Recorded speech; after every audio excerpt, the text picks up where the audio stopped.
तो तुझे वहां से भी छुटवा लाऊंगा, तो कहीं पर भी हो मेरे गुण को नहीं भूलेगा कि हम गलत आएंगे, क्योंकि परमात्मा पिता है और पिता बच्चों के 100 अवगुणों को भी माफ कर देता है। तो हम कितनी गलती भयंकर वहां करके आए और फिर हमारे पीछे पीछे घूम रहे, और अब हम पल पल पर कर रहे हैं, और फिर भी दयालु हमें सोचता है किसी प्रकार इसकी बुद्धि ठीक हो और निकले यहां से। तो इस ज्ञान से ये सारा बुद्धि सेट होगी। अब आपको बता रहे हैं कि जैसे आपको कथा सुनाते रहते हैं, एक सम्मन नाम का मनियार था, उसकी पत्नी नेकी, पुत्र का नाम सेऊ था। ये परमात्मा के सीधे शरण में आए थे और बहुत गरीब थे। ऐसी परिस्थिति बन गई थी कि परमात्मा की सेवा के लिए सम्मन ने अपने पुत्र सेऊ का गर्दन भी काटनी पड़ गई थी। और कबीर परमात्मा ने वो लड़का जो का तू जीवित कर दिया था, उसका निशान भी नहीं था कि गर्दन कट्टी है कि नहीं कट्टी। और वो परमात्मा की परीक्षा में वो परिवार सफल हुआ। उसके बाद उनको अटल भक्ति दी और मालो माल कर दिया। कहते हैं नुक्ते ऊपर रिझ जाएगा रे, ये करोड़ कर्म जड़ जाए तुम्हारे। अब जैसे परमात्मा की तरफ हम चलते हैं और समर्पित होकर देखो, अब भगवान मिला अपने को, इसमें डगमग ना हो, क्योंकि ये किसी डूम बाट के बताए गीत नहीं है, वाणी नहीं है, भगवान का दिया ज्ञान और प्रमाण है। तो इसमें समर्पित हो, संसार को ना देखकर भगवान के ज्ञान को आधार बनाकर चलो इस मार्ग पर। फिर देखना, एक भक्त है, वैसे तो बहुत से ऐसे भक्त हैं जिन्होंने मालिक के नाम पर इतना दृढ़ विश्वास किया, बिल्कुल घरा नुकसान होता दिखा था फिर भी अटल रहे, और फिर उनको कितना सुख दिया। तो परमात्मा की वाणी है, सत ना छोड़े सूरमा और सत छोड़ने पत जा, और सत के बांधे लक्ष्मी फिर मिलेगी।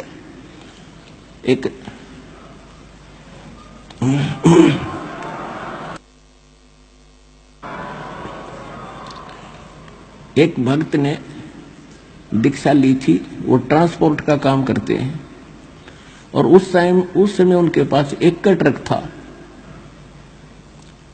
उनके पूज्य पिताजी पहले हमारी शरण में आए थे, दास की शरण में, वो बहुत नेक आत्मा थे, और उन्हीं की प्रार्थना परमात्मा ने स्वीकार करके उस परिवार को शरण में लिया था। अब उसने लड़के ने ज्ञान गणा समझ लिया था, तो डट के क्या हुआ कि उसका एक का ट्रक था, बाकी किराए पर लेकर चलाते थे वह, और वो एक्सीडेंट को प्राप्त हुआ और उसकी इंश्योरेंस भी खत्म हो रही थी। तो उस समय उसको 70-75 हजार का, यानी जितने का भी वो ट्रक था, 1,00,000-2 लाख का वो नुकसान हो गया। तो उसकी माताजी ने कहा कि भाई देख, पहले तेरा बढ़िया काम चल रहा था और यो नाम ले लिया, तो देख तेरा कितना नुकसान हो गया, इस नाम न छोड़ दे, तू वही भक्ति कर ले।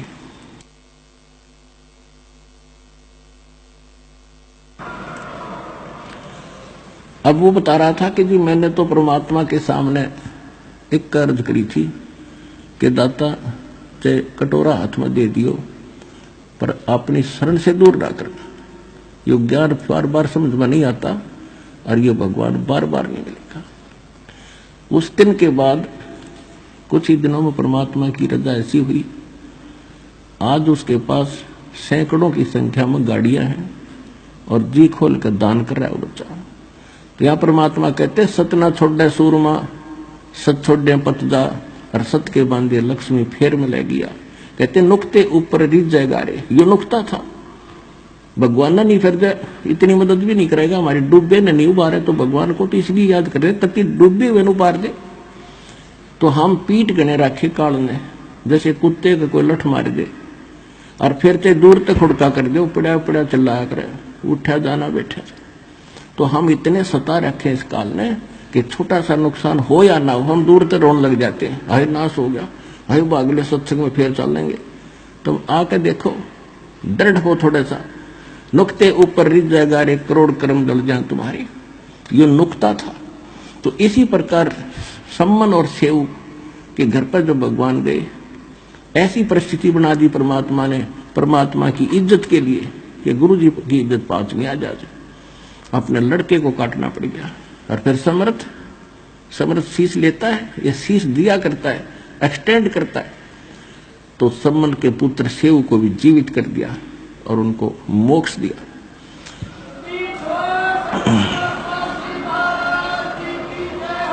तो इसको कहते हैं नुक्ते ऊपर रिझ जाएगा रे करोड़ कर्म जल जाए तुम्हारे। फिर हमारी एक गलती है जो सम्मन ने कर दी। उसने क्या गलती की?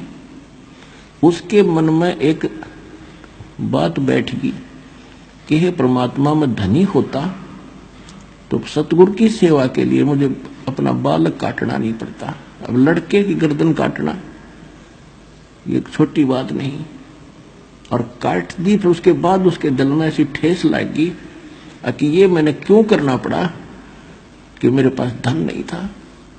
अब वो धन न मांगता रहा, परमात्मा ने उससे जीवन में एक नंबर का सेठ बना दिया।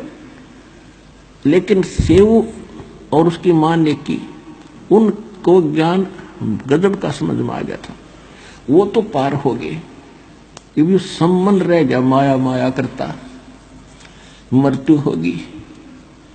अगले जन्म में ये नौ शेरवान नाम के एक शहर में नौ शेर खान नाम का राजा बना, बादशाह बन गया। क्योंकि इतना दान सेक्रीफाइस कर रखा था, तो घना धन मालिक ने दिया, इसने डिट कर फिर भी दान किया था। उस दान के प्रतिफल में यो बादशाह बन गया।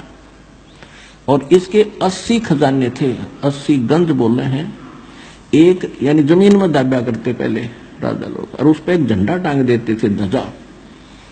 तो इसकी 80 ध्वजा टंगी हुई थी। तो राजाओं को दूर के राजाओं गुप्तचर लोग बता दिया करते थे कि उस राजा के 80 गंज खजाने हैं। 80 गंज, एक गंज में अरबों खरबों का खजाना होता है, हीरे पन्ने लाल ऐसे ऐसे, सोना चांदी। अब वो तक खूब चौड़ा हुआ बैठा राजा बन के, इतना धन है मेरा, और कंजूस इतना हो गया दान नहीं करता। तो काल चाहता है कि ये भक्तिहीन हो, इसका भट्ठा बैठे, सारे खजाने दाबे बैठे, कल मृत्यु हो जाती गधा बनाओ। वो खजाने के काम आते उस मूर्ख के, वही सम्मन था। अब कहते गोता जो जन मेरी शरण है, ताका हूं मैं दास, और गैल गैल लागा फिरूं जब तक धरती आकाश। अब परमात्मा का काम बढ़ाया, अपनी विरान माटी करवाई। अब भगवान फिर पहुंचे वहां एक साधु रूप बना के, और जाके कहा महाराज कुछ दान दे दो। देखो हमारी बुद्धि सेट करने के लिए, हमें उभारने के लिए भिखारी बने भगवान। साधु संत बनकर कहा कि मुझे कुछ दान दक्षिणा करो। तो राजा इतना बुद्धिहीन हो गया, क्योंकि जितनी माया घड़ी होगी उतना कंजूस बनेगा, और बुरे काम में लाओगा, अच्छे काम में जीव ला नहीं सकता जब तक भगवान साथ नहीं होगा।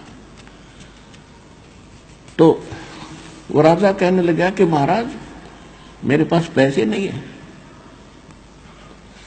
परमात्मा ने कहा कि देखो ये 80 ध्वजा फहरा रही है तेरी, आप क्यों झूठ बोलते हो? कुछ दान कर दो भाई, देख कल्याण होगा तेरा। कहने लगे बाबा जी ये मैं तो लोग दिखावा कर रखा है, इसमें कोल्ले दाब रखे, कोल्ले सच बताऊं, कोल्ले हीरे हरे कोली इसमें। परमात्मा बोले ठीक है, जैसी तेरी नीत है भाई, ये कोल्ले हो जाएंगे फिर तेरे लिए। अब नो कहकर परमात्मा चल पड़े। राजा ने सोचा भी संता की वाणी कदे सच्ची हो जाया करे। उसने खोद कर देखा कोल्ले पाए, दूसरा खोदा कोल्ले पाए, तीसरा देखा सारे कोल्ले। अब उसको तो हार्ट अटैक होने की तैयारी होगी। अब उसने कहा कि संत को खोदो, कहाँ गया? अब पाजे सैनिक बताया, एक नाक बता जी आज वहां बैठे हैं वृक्ष के नीचे। राजा गया पैदल नंगे पैर, चरणों में गिर गए, महाराज माफ कर दो, जितना कहोगे उतना ही दान कर दूंगा। कहने लगा भाई तेरी नीत गेला बरकत हुई है यार, रखा पड़ा नहीं कोल्ले का था तो फिर क्यों रो है? नहीं जी गलती होगी, मैं तो लुट जाऊंगा, पिट जाऊंगा। परमात्मा बोला इनको दान करेगा ना 80% तो मैं वापस करूंगा, यानी एक आध रख ले बाकी दान करे। नितर नरक में जाएगा तो उसने कहा ठीक है, जैसे आप कहोगे ना, सोचा भागते चोर की लंगोटी अच्छी न सारा गया। तो उसने जो भी है जैसा वायदा किया, जिसे दान काफी दान दून कर दिया, फिर भी कुछ रखा उसने। अब जब उसने दान तकरीबन कर दिया, खजाना रह गया थोड़ा, तो उसके मन में एक दोष और आ गया। कहने लगा मैं भी अच्छा मूर्ख हूं, सारा दान कर दिया, बाबा जी के देखना होता है, कादा कर दूं हैं, अच्छे घोड़े खरीदूं हो, अच्छे ब्याह करवाऊं और जो करूं हो, मोक्ष फिर भी ना चाहे, ये बकवाद फिर चाहिए, उसकी मृत्यु होगी। अगले जन्म में वह पूर्ति भी कर दी। वो अब्राहिम सुल्तान अदब नाम का, बलख नाम के शहर का राजा बना। बलख बुखारे का, इराक में एक बलख शहर है, तो वहां वो राजा बना और इतना धन दे दिया, क्योंकि जैसा आपने किया भगवान वो तो आपको साथ देता ही रहेगा। इतना धन दे दिया कि उसने 18 करोड़ तक घोड़े खरीद रखे, 18 करोड़, और हजारों की संख्या में ब्याह करवा लिए। अब ये इच्छा लेकर मेरा था, नालायक ले भाई, फोड़ ले भाग अपने। और अब क्या होता है, परमात्मा को तो पता था कि देखियो बैठ गया सिंगर के अकबसीब कदे नहीं जाऊं, और पिछले कितने जन्म और बड़े बड़े खजाने छोड़ कर मर लिए। अब उस प्यारी आत्मा को जो फिर से नरक में दलदल में फंस गया, राज के में हजारों की संख्या में ब्याह करवा रखे, 18 करोड़ घोड़े। अब गांव में पहले हमने देखा था, एक भी घोड़ा या घोड़ी किसी के घर पर होती तो उसने नो कहा करते बड़ा भाई धनी आदमी है, बड़ा चौधरी आदमी है, एक का घोड़ी में। और जिसका 18 करोड़ घोड़ी हो, घोड़े और घोड़ी हो, तो वो राजाओं में कितना संपन्न माना जाता था, ये सहज से अंदाजा लगाया जा सकता है। अब देखो, राजा हो चाहे रंक हो, भगवान की चाह फिर भी रहती है, आत्मा भूल नहीं पड़ती आत्मा को। अब उसने क्या किया, एक संत की बारे में सुना कि बड़ा पहुंचा हुआ संत है, 2 के 20 बना देता है, बड़ा धनी कर देता है। अब राजा उससे चक्कर में एक नकली ठग का फंस गया, उसको खूब दान दे, वो बताओ दान करोगे तो भरोगे, ये है वो है, और जब दान दे बस बस मुझे नहीं चाहिए, किसको दे दे, जैसा भी थोड़ा बहुत वो दान करता था। तो एक दिन क्या हुआ, उसने राजा की उस अब्राहिम सुल्तान अधम ने एक अंगूठी बनवा रखी थी, छाप, और उसमें हीरे छोटे छोटे इतने जुड़वा रखे थे, यानी बहुत कीमती थी वह। और उस ठग ने वह देख ली संत ने कि यह किस प्रकार से ली जा, तो उसने अपने चेले तक कह कर और उस राजा जैसी अंगूठी बनवा ली, और नकली बनवा ली, कति डुप्लीकेट, सेम टू सेम। और राजा जब उसके पास पहुंचा दर्शन करने के लिए, तो राजा से कहा, राजा ने कहा कि चलो महाराज आज नौका विहार करते हैं दरिया में। अब चलो। अब जब वो नौका में बैठे जा रहे थे, तो राजा की अंगूठी की तरफ नजर दी थी पहले उसकी कि राजन ये क्या ले रखा है, अगली अंगूठी है, ये कितनी कीमती है, कि ऐसे ऐसे 1 लाख रुपए की बनी है। अच्छा, वाह भाई वाह। और उस नाविक को कहता है, पतवार को, उसको कि भी सीधा चला, इधर चल इधर। राजा का ध्यान इधर हुआ, वह अंगूठी बदल ली और कहता है अच्छा इतनी कीमती हमारे किस काम की, वह फेंक दी दरिया में। राजा ने सोचा कि बड़ा त्यागी बैरागी भाई, ये तो संत के कमाल की बात है, इसकी लालच ही नहीं इसके मन में, और ज्यादा डिवोट हो गया उसके ऊपर, भाई संत होता है ऐसा हो। अब कुछ दिनों के बाद क्या हुआ, उस चेले की गुरु की बिगड़ गई। कहते हैं गुरु लोभी से लालची, दोनों खेल दा और दोनों डूबे बापुड़ा, चढ़ पत्थर की नाव। तो पत्थर की नाव पर बैठे थे, एक दिन तक उनका जूत बाजना ही था। उस चेले ने मंत्री को बता दिया कि ये संत नहीं, ये ठग है। और राजा की जो अंगूठी थी नहीं, इसने दरिया में नहीं फेंकी, जो खुद दबाए बैठा है। मंत्री ने कही राजा को, राजा के यह बात गला उतरे नहीं, अग्नि नहीं, ऐसा नहीं हो सकता। तो मंत्री बड़ा समझदार था, उसने वो बोला शेष कि अभी सच्ची बता, राजा तक की बात जाएगी, बात बिगड़ जाएगी। ने बोला जी कति सच्ची है। उस सुनार के पास ले गया जिससे उसने डुप्लीकेट बनवाई थी। वजीर वहां गया तो उसने बता दिया सुनार ने, हाँ ये चेला बनवा के ले गया था और कह रहा था गुरुजी ने बनवाई है, सेम टू सेम जैसी राजा की बनाई थी, मैंने ऐसी नकली बना रखी है। तब दृढ़ मंत्री ने राजा को कहा जी सचमुच ऐसा ही है, मैं आपको जो कह रहा हूं वो ठग है बिल्कुल। तो राजा बोला वो प्रमाण है कहाँ जी? वो बता रहा है कि वहां दबा रखी है। उसी दिन राजा ने जाके छापा मारा, वह स्थान खोदा, वह नौकरी उठी पाएगी। राजा ने उस संत का दे लातों दे मुक्या, पहले तो उसकी देह तोड़ी और फिर भगा दिया कि इस राज में नहीं दिख जाएगा मेरे को। अब उसके बाद उसके मन में उन संतों के प्रति हेट होगी, नफरत होगी। उसने आसपास के जितने संत थे सबको पकड़वा लिया, जो भी हमें लग लिया वो पकड़ गया। अब डर, राजा वो धार्मिक राजा होते थे, उनको डर तो रहता है कि कोई सचमुच अच्छा भी संत हो सकता है, ऐसे नहीं किसी को तंग करना चाहिए, कोई बद्दुआ ना दे दे।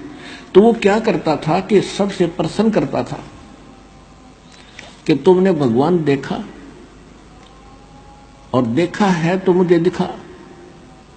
अब देखा ही नहीं क्योंकि तो बेचून का है तो नहीं देखा जी, वो बताते अनुभव करो, अनुभव से ऐसे होगा कि चलो। वो जेल में डालने शुरू कर दिए और चक्की पीसो।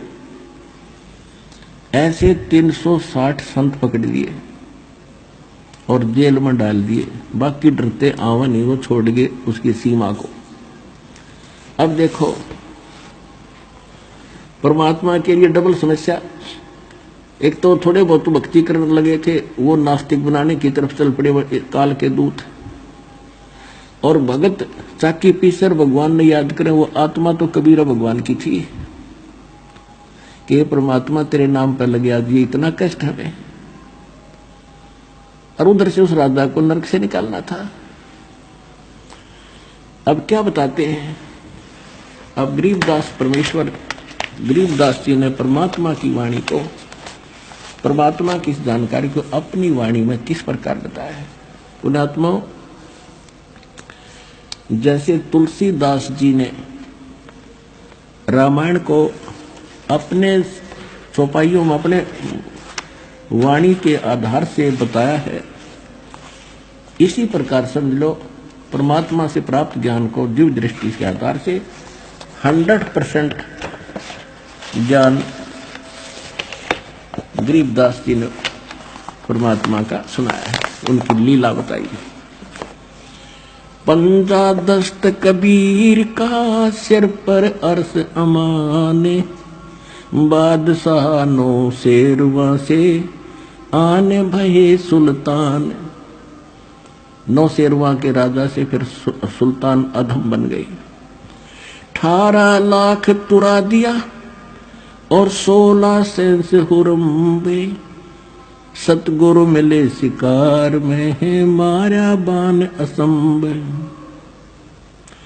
अजब नवेली पद्मनी अजब नवेला भोगे, और देखो अदम सुल्तान ने भाई कैसे लीना योग।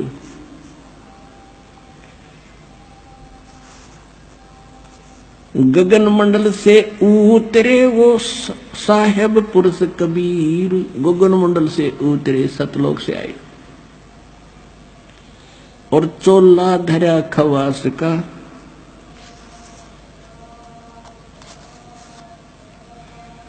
और तोड़े जम जंजीरी।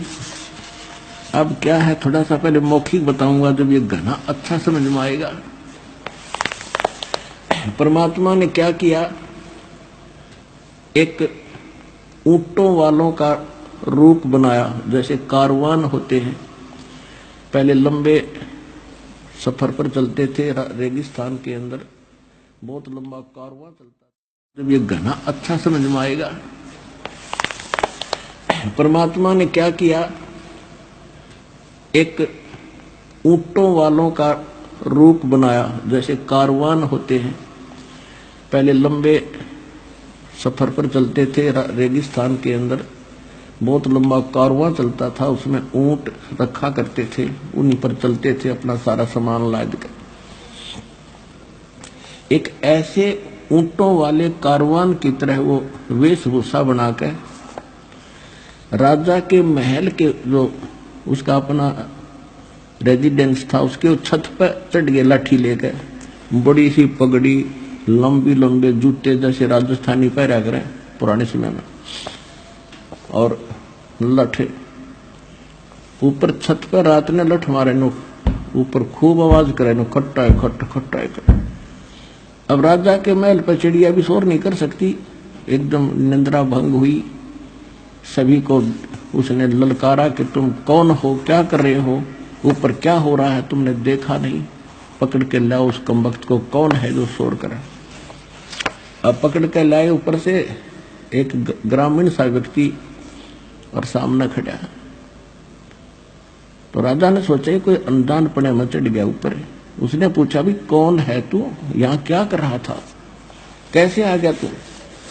तो परमात्मा ने कहा कि ये मैं भाई, मेरा ऊंट गुम हो गया भाई, और मैं खोजता खोजता तेरी छत पर चढ़ गया, ऊंट खोजूं था तेरी छत पर। तो राजा ने सोचा सचमुच भोला भाला व्यक्ति है। कहने लगा देखो भगत भले आदमी, अरे ऊंट कभी छत पर हो सकता है, तेरी अकल मारी गई है। परमात्मा बोले कि जैसे छत ऊंट पर नहीं हो सकता, वहां मिल ही नहीं सकता, चढ़ ही नहीं सकता, क्वाइट इम्पॉसिबल, इसी प्रकार इन संतों को सताकर और ये बकवाद करके तू भगवान नहीं पा सकता, इतना ही क्वाइट इम्पॉसिबल। यूं कहकर अंतर ध्यान हो गया, अदृश्य हो गए सामने से।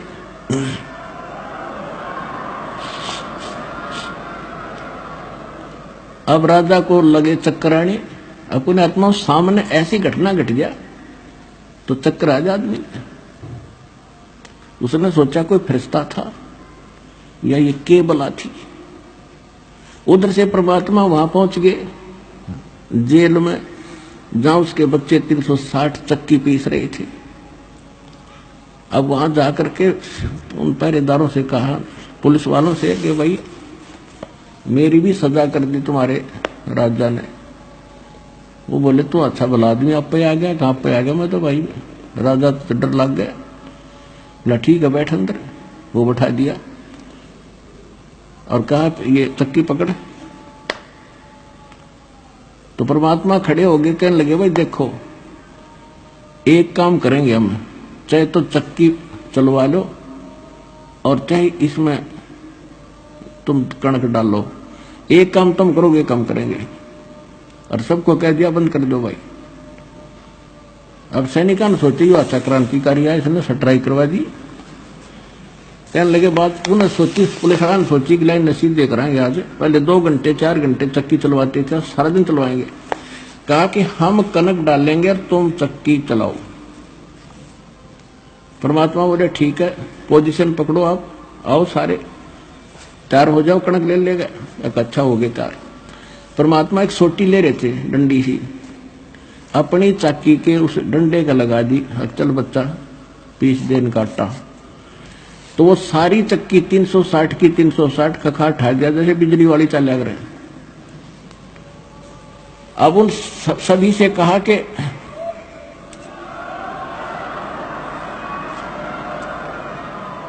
अब उन सभी जो साधु संत थे ने बोला नकलियों आंखें बंद करो। आंखें बंद करी और खोलो। आंखें खोली तो जंगल में खड़े हैं। परमात्मा बोले भाग जाओ इस बुद्धि भ्रष्ट की सीमा छोड़ के। वो तो गए थुक मुठियां जाओ कोती डांग ठोकते, सीमा पार करके डटे बाबा जी। तो अब उधर से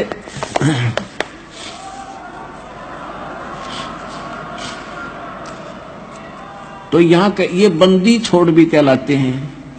ये इस टाइप के भी बंदी छोड़ हैं, और असली बंदी छोड़ ये ऐसे हैं, अमर करूं सतलोक छुटो। पठाऊं और तात में बंदी छोड़ खाऊं। ये छोटे मोटे यहाँ के बंधन थे तो इनके लिए मामूली सी बातें हैं। असली बंधन तो हम काल की कैद में बंद है, इससे भी छुटवाएंगे, अमर करेंगे।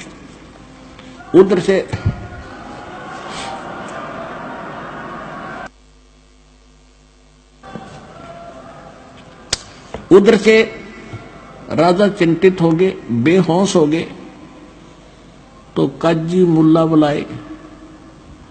उन्होंने सारी कहानी का जब पता चला तो उन्होंने कहा कोई फरिश्ता था या कोई पितर भूत प्रेत था।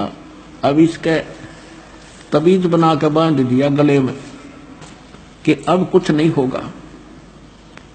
अब राजा को फिर पता लग गया कि ऐसे ऐसे सारी जेल खाली होगी। राजा को पता चला तो राजा वहां पहुंचा।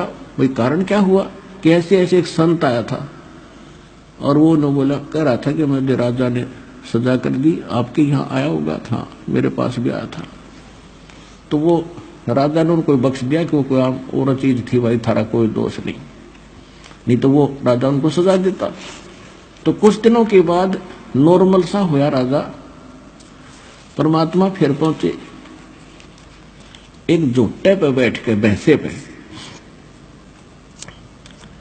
और राजा के सामने जा खड़े हुए। राजा और सैनिक खड़े उसके दरबार में। रेजिडेंस अलग होता है राजा का और कार्यालय अलग था। कार्यालय में पहुंच गए। वहां तो आम जनता जा सका अपनी फरियाद करने के लिए। अब झोटे पर बैठे परमात्मा। राजा बोला भाई यू कैसे आ गया झोटे समेत? बोला जी पूछे। कहा भी क्या बात है? कि अभी मैं राजा से मिलना चाहता हूं और राजा को ये बताना चाहता हूं भगवान कौन है। तो राजा को पता चला, कहा कि बुलाओ भाई। जोटे समेत भैंसे समेत आ गए परमात्मा और नीचे उतर गए। हाँ, ऊपर बैठे थे। तो राजा ने कहा कि भाई कैसे आए? कि आपके प्रश्नों का उत्तर देने आया हूं। आपने साधु संतों को बुला रखा है कि भगवान बताओ कैसा कौन है, कि बताओ कौन है। कि जोटे पूछ ले, भैंसाराम बता भगवान कौन है। जब भैंसा बोलता है अब्राहम, ये मेरे ऊपर बैठा है खुदा है, अल्लाहू अकबर है, ये भगवान है। यूं कह अंतर ध्यान हो गए दोनों।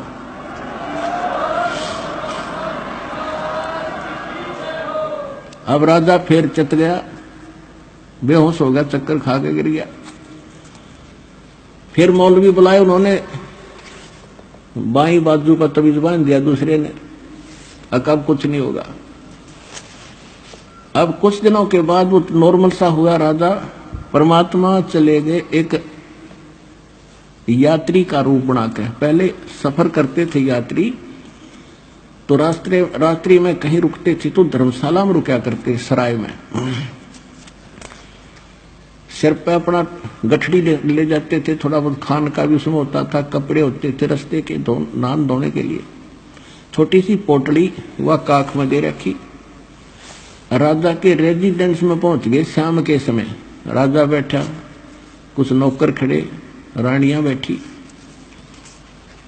अब अंदर कति निकट पहुंच गए। जब राजा ने पूछा भी ये कैसे आया ग्रामीण यहाँ पर, पूछो इससे अब भी कैसे आया।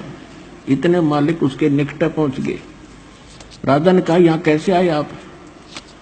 कहने लगे जी मैं रास्ते चलता व्यक्ति हूँ, यात्री हूँ, और मैंने आगे जाना है, शाम होगी। मैं आपकी सराय में, आपकी धर्मशाला में एक रात काटना चाहता हूँ। उसका किराया बता दे, एक कमरा बता दे। अब राजा कहने लगा, बोले आदमी आपने ये सराय दिखाई देती है, ये राजा का महल है, मैं राजा हूं, ये धर्मशाला नहीं, धर्मशाला कहीं और है, वहां जाओ।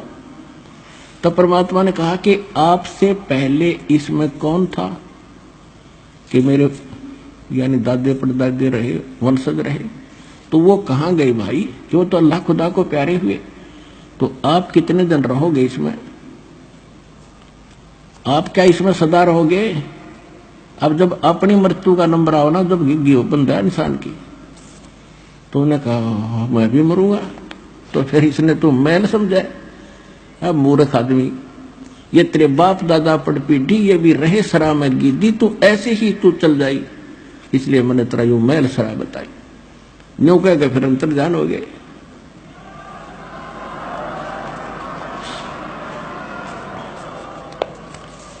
अब वो फिर चक्कर खा गया, दूसरी बाजू का बंधवा दिया तबीज मौलविया से, अकब ठीक रहेगा। अब कुछ दिन बाद राजा नॉर्मल सा हुआ, वह माया की भांग फिर चढ़ने लगी, इतना फिर पहुंच गए। राजा का एक 9 लखा बाग था जिसके अंदर बहुत लंबा क्षेत्र होता है और 9 लाख टाइप के बढ़िया बढ़िया उसके पेड़ पौधे और फूल लगाए जाते हैं। उसमें दिन में विश्राम करता था 2-4 घंटे, और वहां बांदियों की ड्यूटी लगाई जाती थी। नौकरानी उनकी वो बेड को सेट करके आते थे, बिछाते थे झाड़ जोड़ के, और आसपास फूल के गुलदस्ते लगाया करते थे। और बांदियों की ड्रेस अलग होती है, जैसे नौकरों की पियोनों की खाकी ड्रेस होती है, ऐसे होती थी। एक दिन परमात्मा स्वयं गए दासी रूप बना के, बांदी रूप बना के, और अब्राहिम सुल्तान की वह बाग में सेज यानी बेड लगाया, चारों तरफ गुलदस्ते लगा के, और लेट गए, उस समय स्वयं सो गए। अब राजा गया, उसने माथा ठनका कि रानी का एक बांदी की हिम्मत और मेरी बेड पे सोने की, इसका दिमाग खराब हो गया। एक हंटर होता था, हंटर रखते थे कोड़ा, अगर घोड़े का मार दे तो घोड़ा गिर जाए, इतना तगड़ा आदमी था वो अब्राहिम सुल्तान, इतना ताकतवर आदमी था।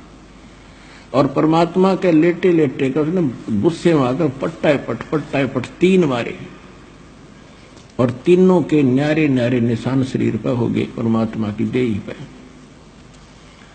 अब फिर खड़े हुए मालिक बांदी रूप में, एक बार तो थोड़ा सा आए मर गया, ऐसे मर गई नो कहा, और फिर खड़ा हो गया। जब देखा वो तो लीला करे थे, और हंसते हंसते लोट पोट हो गए वहां से। अब राजा की समस्या आधे से ज्यादा तो वहां समाधान हो गया कि ये कोई बात और है। इस कोड़ा के लगने के बाद औरत हंसे, उसने बाजू पकड़ ली परमात्मा की, कहने लगा बांदी तू हंसी क्यों करे, किस लिए हंस रही है तू? कि मैं इसलिए हंस रही हूं कि इस तेरी गंदी सेज पे बेड पे मैं तो एक घड़ी लौटी थी, और इसी निकम्मी ये बेड है जिसको मुझे 3 कोरों की सजा मिली। मैं न्यू हंसू हूं बेटा, तेरे साथ के बीतेगी, तू तो डेली सोता है इस पे।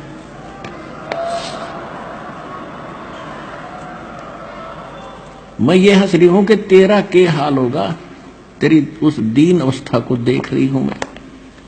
इतना कह के अंतर्ध्यान हो गया, हाथ उठा गए। 2 घंटे बेहोश रहा राजा, 2 घंटे।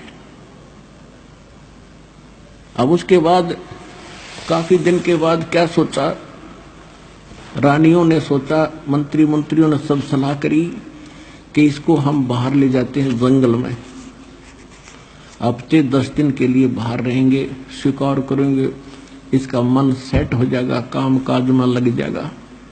ये तो उदास रहने लगे, कहीं घर न त्याग दे। इस चक्कर में रानी भी दृढ़ होगी और मंत्री भी चौकस हो गए, जंगल में ले गए।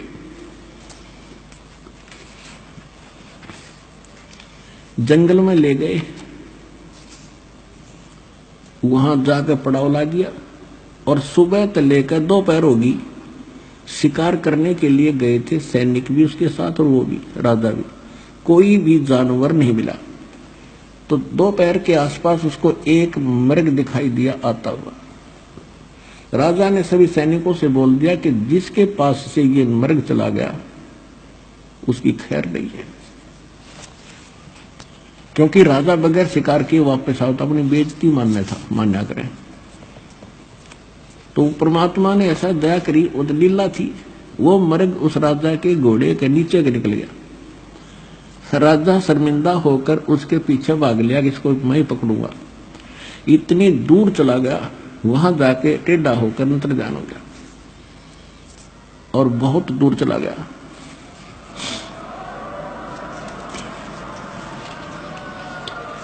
और अपने पड़ाव से बहुत दूर चला गया जहां उनकी रोटी पानी था वह आसपास कोई जल नहीं, उसको भूख भी लगाई और प्यास भी, घोड़े को भी उसको भी। ऐसी स्थिति आ गई उस राजा की और घोड़े की, अगर 10 मिनट 20 मिनट जल ना मिले तो दोनों मरे। अब जब यह आत्मा इस स्थिति में आती है ना, राजा था जब तक ऊपरले मनते अल्लाहू अकबर करे था, जब आत्मा से पुकारा जैसे मरते हुए भगवान याद करते, अल्लाह अकबर तो ये यही है, अल्लाह कबीर, सबका मालिक, सबका बाप और सबका जो रहमत वाला। पहुंचूंगा क्षण एक में जन अपने के हित। जब उसने ऐसा करा कि सचमुच ये मरेंगे दोनों, परमात्मा ने थोड़ी सी दूरी पे एक सुंदर बगीचा बनाया जिसमें फल फ्रूट, सेब, संतरे, काजू और खूब लदपद कर दिए। एक सुंदर सरोवर बनाया जल, और उसमें एक झोंपड़ी रच दी जैसे साधु घने दिनों तो रह रहा हो, और उसके 3 कुत्ते बेलों से बांध रखे, खूटे गाड़ गाड़ के। और उधर से इब्राहिम सुल्तान रोता हुआ आगे कुछ रखने देख रहा था, सामने देखा जल तो खुशी हुई, घोड़े को पानी पिलाया, आप पिया, फिर फल फ्रूट खाए, फिर देखे तो महात्मा बैठे हैं। उसने वहां फिर जब छक लिया ना, पेट भर गया, जान बच गई, फिर बकवाद भावे। उसने सोचा कि बाबा जी 3 कुत्ते ले रहा है, बढ़िया है, तो अली सेशन से, और इनमें से 2 ले चलता हूं, क्या करेगा बाबा यहां पर। अब परमात्मा के पास आकर कहने लगे कि जिंदा इन 3 कुत्तों का क्या करेगा तू। परमात्मा बोले बैठ जा, बताऊंगा। वो बैठ गया और उनके सामने काजू किशमिश के हलवे बना के और पत्तों पर रख के, और उनसे इतनी दूर पर रख रखे, वो कोशिश कर रहे बेलों समेत वहां तक मुंह पहुंचाने का, पंजे पहुंचाने के, पहुंच नहीं रहे और भूखे मरे। और फिर उनका एक खाली बेल और ले रहे थे कुत्ते बांधन की, जिन वह रखी थी साथ में, और उधर से परमात्मा एक सोटी ले रहे थे, उनके डंडा मार रहे थे। तो राजा ने कहा कि ये क्या कर रहे हो, इनको खाना क्यों नहीं खाने देते, और इनमें से 2 कुत्ते मुझे दे दो, आप क्या करोगे। परमात्मा बोले भाई ये कुत्ते ऐसे देने के नहीं, ये VID है, वेरी इंपॉर्टेंट डॉग है ये।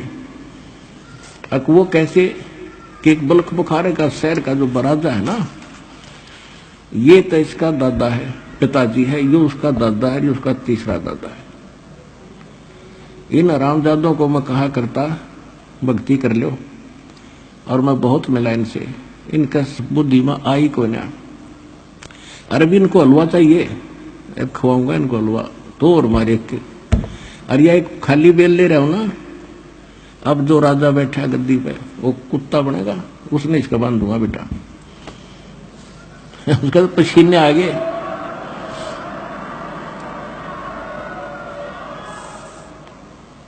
ओए होए होए, अब चरणों में गिर गया, मर गया, कति ये तो नाश होगा। देख बाबा, दादा बाबा सारे बंदे बैठे, चरणों में गिर गया, रो बुरी तरह, बख्श दो बाबा, बख्श दो महाराज, बख्श दो मुझे।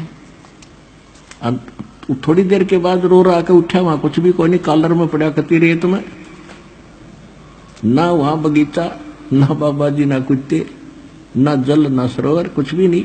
और घोड़े के पैर गिल्ले, पेट भर रहा, सपना के ऊपर माने। अब रुकना था 10 दिन, उससे दिन वापस हो लिया। सारे लंगर बोलिया नहीं था, उसका मुंह बंद हो गया।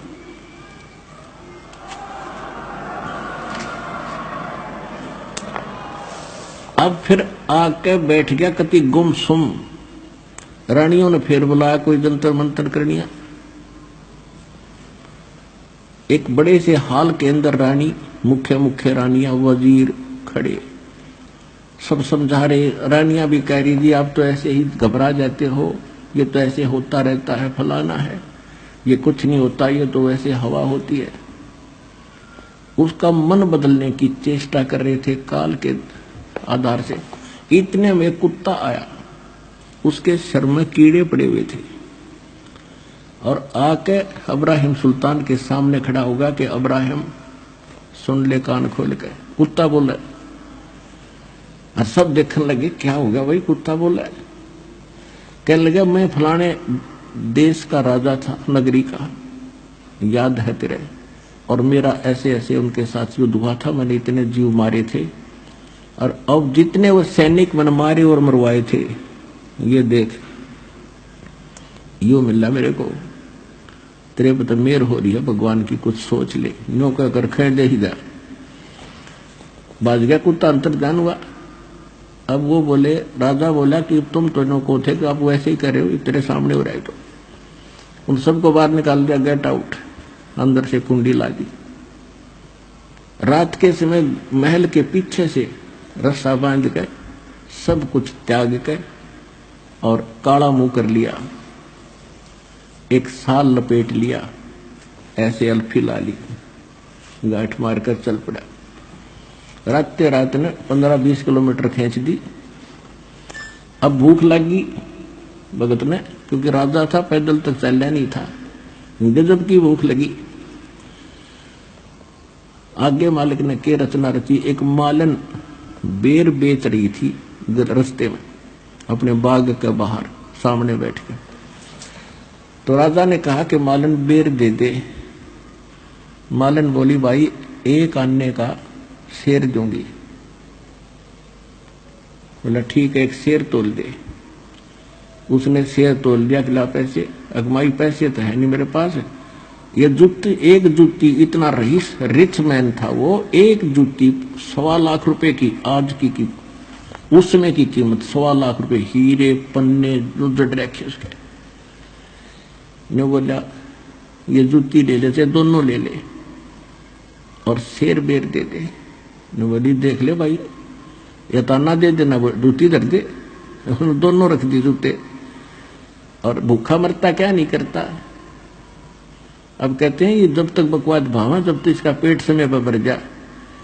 यहाँ एक उदाहरण देते हैं, गरीबदास साहिब जी बताते हैं कि एक समय इतना अकाल गिर गया भारतवर्ष में कि हाहाकार मच गई, और राजा लोगों को भी रोटी तक नहीं मिली, मांगते फिरा करते। कहते हैं शहजादे मांगत फिरे वो दिल्ली के उमराव, और जिन रोटी पाई नहीं जो खाते नान पुलाव। तो जब समस्या आती है जीव पर, जब अकल ठिकाना हो इसकी, तो कहने लगा ठीक आप ये रख लो और मुझे बेर दे दो। अब क्या किया, जब बेर तोलन लग गई वह मालन, एक बेर जमीन पर गिर गया और शेष गाल दिया उसकी जोड़ी में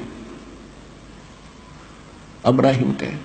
अब उस एक बेर के ऊपर मालन तक है मेरा, उसने हाथ गाला। अब अब्राहिम का मेरा, वो दोनों उस बेर पर लड़े।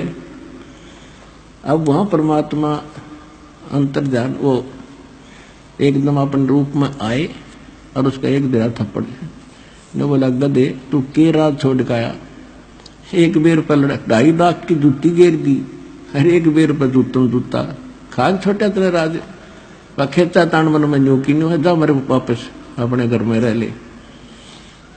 कान पकड़ लिए,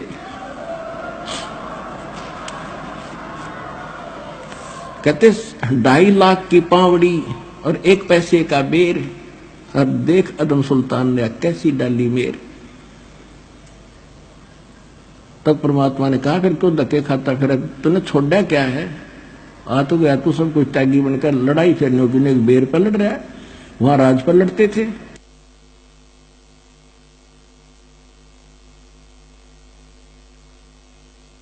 फिर उसने कान पकड़ लिए। परमात्मा बोले भाई देख बात सुन, अब मैं तुझे उससे नारा करना चाहता था जिस अड़ंगे में, जिस दलदल में तू फंसा पड़ा था। ज्ञान समझाया खूब बुरी तरह कई दिन, और फिर कहा बेटा विद्या बेशक इब राज भी कर ले, पर नेक नीति से करना, आत्मा मत दुखाना, और भक्ति भी कर ले। वो बोला नहीं, यह आज्ञा ना दो दाता, नरक से मुश्किल से निकल के आया हूं, भक्ति नहीं हो पाएगी। आज इसी स्थिति है, बच्चे सैने हो रहे, अपने आप संभालेंगे।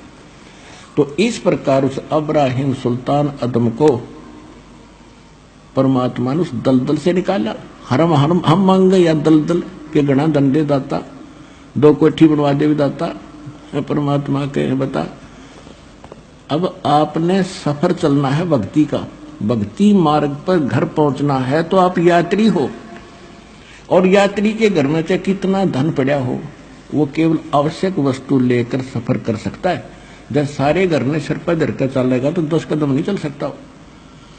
तो इस प्रकार हमने उस परमात्मा के सफर पर चलने के लिए संसारिक परंपराओं और ये सब को त्याग के हल्के से होकर चलेंगे, तभी हम अच्छी स्पीड खींचेंगे।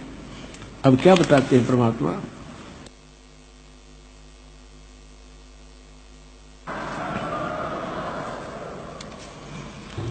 अब परमात्मा गरीबदास साहिब जी को बता रहे हैं, हम कारवान हो आए, मैलों पे ऊंट बताए, बोले बादशाह सुल्ताना, तुम रहते कहाँ दीवाना, दूजे का सिद्ध गवन किया रे, वो डेरा महल सरा लिया रे।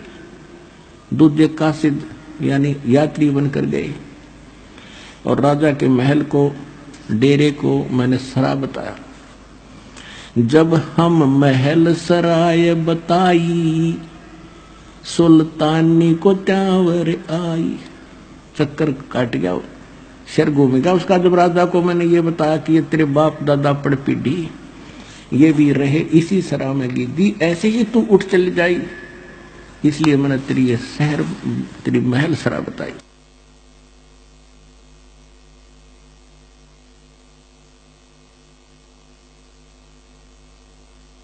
तो कहते हैं तब सुल्तान आजम को चक्कर आया था इस बात ने सुन के। पुण्यात्माओं, पिछले पुनकर्मी प्राणियों का ये बात जल्दी असर करती है। अब आपसे पुनकर्मी प्राणी, आपने थोड़ा सा ज्ञान सुना और खिंच का आ गए, तो ऐसे इसके साथ बन रहा था कि सचमुच यह बात तो सारी सच्ची, जुल्म हो गया तो सब चले जाते। जब हम महल सराय बताई, सुल्तानी कुतावर आई, अरे तेरे बाप दादा पड़ पीढ़ी, ये बसे सरा में गिद्दी, ऐसे ही तू चल जाई, यो हम महल सराय बताई।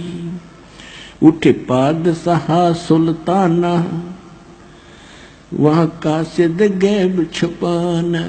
जो बादशाह उठे और तरनाम पढ़ने लगे, परमात्मा अंतर्ध्यान हो गए उस यात्री रूप में। तीजे बांदी हो सेज बिछाई, तन तीन कोरड़े खाई। तीजे बांदी हो सेज बिछाई, तन तीन कोरड़े खाई। तब आया अनहद हासा, सुल्तानी गहे खवासा। मैं एक घड़ी से जा सोई, तात मेरा ये हाल होई। जो सोव दिवस और राता, उनका के हाल विधाता। अब परमात्मा ने जब बांदी रूप में सो रहे थे, उसने कोरडे मारे 3 कर तन पे, तो परमात्मा ने कहा था मैं एक घड़ी से जा सोई था तो मेरा ये हाल हुई, और जो सोव दिवस और राता, उनका के हाल विधाता। मैं न्यू हंस रही हूं।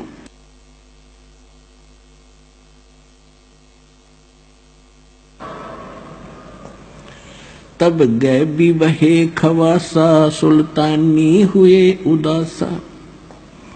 यो कौन छलावा भाई, या का कुछ भेद न पाई।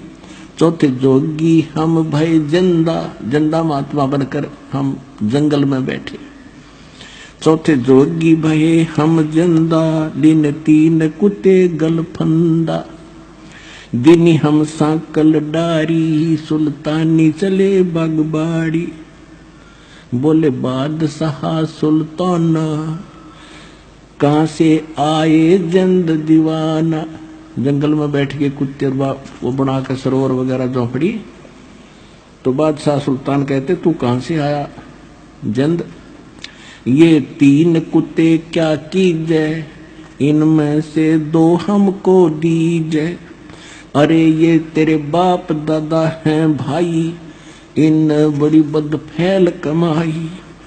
यो लो लंगर शीश लगाई, तब कुत्तों धूम मचाई।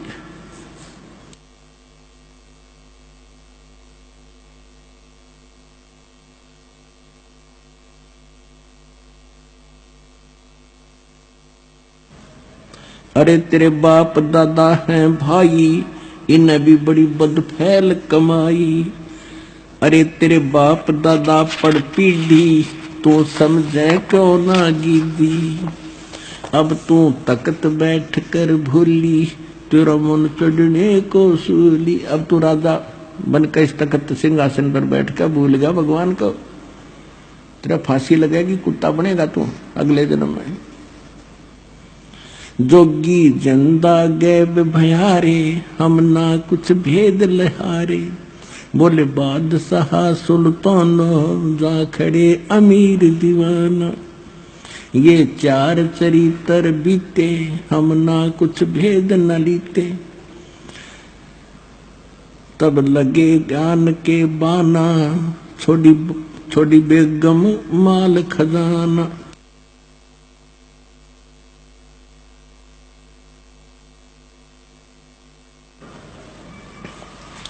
अब जगत और भगत के अंतर कितना अंतर होता है। जब अब्राहिम सुल्तान अदम परमात्मा से दीक्षा, जब वो रास्ते में जा रहा था तो रास्ते में गर्मी का मौसम था, सावन का महीना था। थोड़ी थोड़ी फुहार सी गिर रही थी, कभी रुक जाती थी, ठंडी हवा चल रही थी। एक व्यक्ति, उसका कोई संतान नहीं, उसके एक औरत और स्वयं और एक गाय ले रहा दूध पीने के लिए, और एक झोंपड़ी में रह रही। अब्राहिम सुल्तान रात्रि के समय उनकी झोंपड़ी की आड़ में हवा से बचने के लिए बैठ गया, और वो उठकर बतलाने लगे आपस में कि बड़ी बढ़िया वर्षा कर दी खुदा ने, बढ़िया चारा होएगा और गाय खूब दूध दिया करेगी। उसकी पत्नी कह रही थी। तो वो क्या कहता है कि अपनी तो ऐसे ठाठ हो गए, इस बल्ख शहर के अब्राहिम सुल्तान अदम के भी कोई ना होंगे। यानी और वो पीछे सोने बैठे बैठे।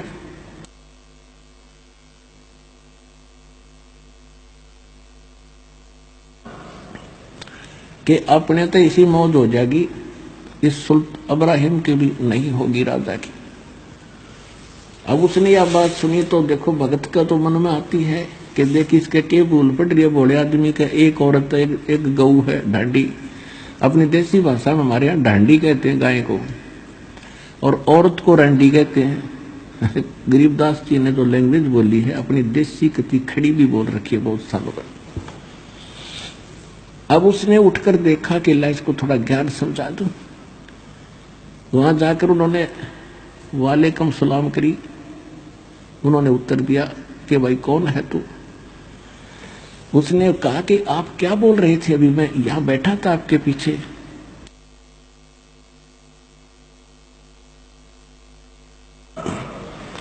आप कह रहे थे कि ऐसी हमारी ऐसी मौत हो जाएगी, अब्राहिम सुल्तान की भी नहीं। कहाँ हो रहे, बढ़िया चारा हो गया, गाय बढ़िया दूध देगी, ठाठ से रहेंगे। तो उसने कहा भाई ये ठाठ कितने दिन रखोगे तुम, तुम्हारे दादे परदादे चले गए, तुम भी जाओगे, कुछ भक्ति करो भगवान की। कहने लगे तू कौन है भाई? कि मैं वो अब्राहिम सुल्तान अधम राजा हूं जिसकी तुम चर्चा कर रहे थे। वो कहने लगे भाई क्यों, तू कैसे आ गया ऐसे? कि मैंने छोड़ दिया भगवान के लिए वो राज, और आप भी भक्ति करो, छोड़ो इस फंड ने।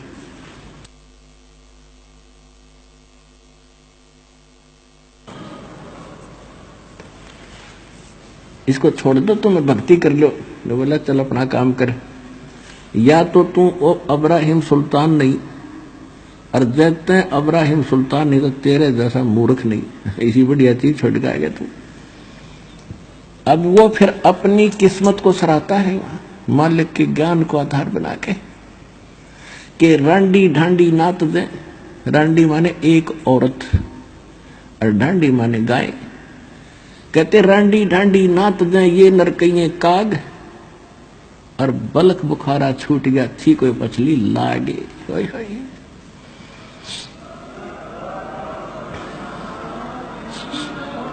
पिछली लाग माने कोई पिछले गजब के संस्कार थे दाता। एक जीव पे यूं ना छूटता, इसने ठाठ मान कर कल गधा बनकर कुत्ता बनकर घूम गए मूर्ख।